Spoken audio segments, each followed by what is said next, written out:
రోజు మనకి చాలా సంతోషించదగినటువంటి రోజు. ఎందుకంటే పార్లమెంట్లో మహిళల 33 రిజర్వేషన్ బిల్లు ఆమోదం పొందినటువంటి శుభదినం.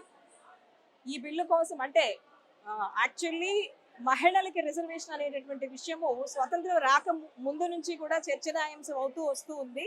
ఇప్పటికి 2026లో అది పార్లమెంట్లో విధి విధానాలను పూర్తి చేసుకొని ఆమోదించబడటం అనేటటువంటి దానికి మోడీ గారికి నిజంగా చాలా హృదయపూర్వకంగా ధన్యవాదాలు తెలియజేసుకుంటున్నాం.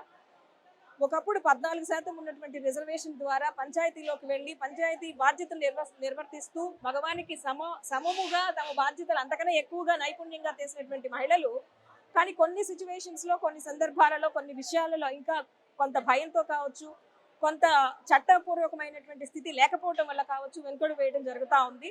సో ఎప్పుడైతే ఈ పార్లమెంట్లో, లోక్సభలో 33% రిజర్వేషన్ తోటి వెళ్తున్నారో అప్పుడు విద్యకి అంటే సమాజానికి కావాల్సిన అతి ముఖ్యమైనటువంటి రంగాలలో ఉన్నటువంటి సమస్యలని ప్రభుత్వానికి దగ్గర తీసుకువెళ్ళి వాటి గురించి మాట్లాడి వాటికి సంబంధించిన సొల్యూషన్స్ తీసుకురావడానికి బలమైన శక్తిగా వెళ్ళబోతున్నాం.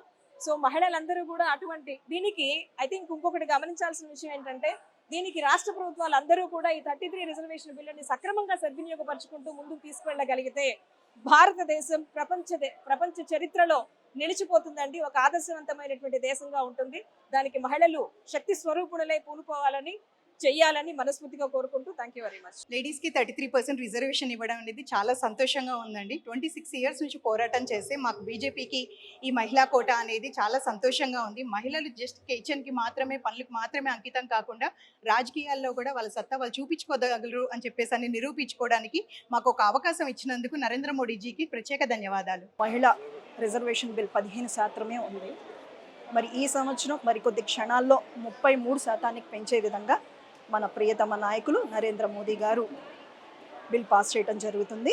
వారికి హర్ష వ్యక్తం చేయడానికే మనం ఈరోజు అంగరంగ వైభవంగా ఈ కార్యక్రమం జరుపుకుంటున్నాం. మహిళా మండల అందరితోనూ మహిళలు ఇంట్లోనే కాకుండా, ఇంట్లో సమస్యలనే కాకుండా దేశంలో ఉన్నటువంటి అలాగే రాష్ట్రంలో ఉన్నటువంటి సమస్యలను తీర్చగలరు అని నమ్మే ఒకే ఒక వ్యక్తి మన నరేంద్ర మోదీ గారికి ప్రత్యేక ధన్యవాదాలు తెలుపుకుంటూ భారత్ మాతా కీ జై.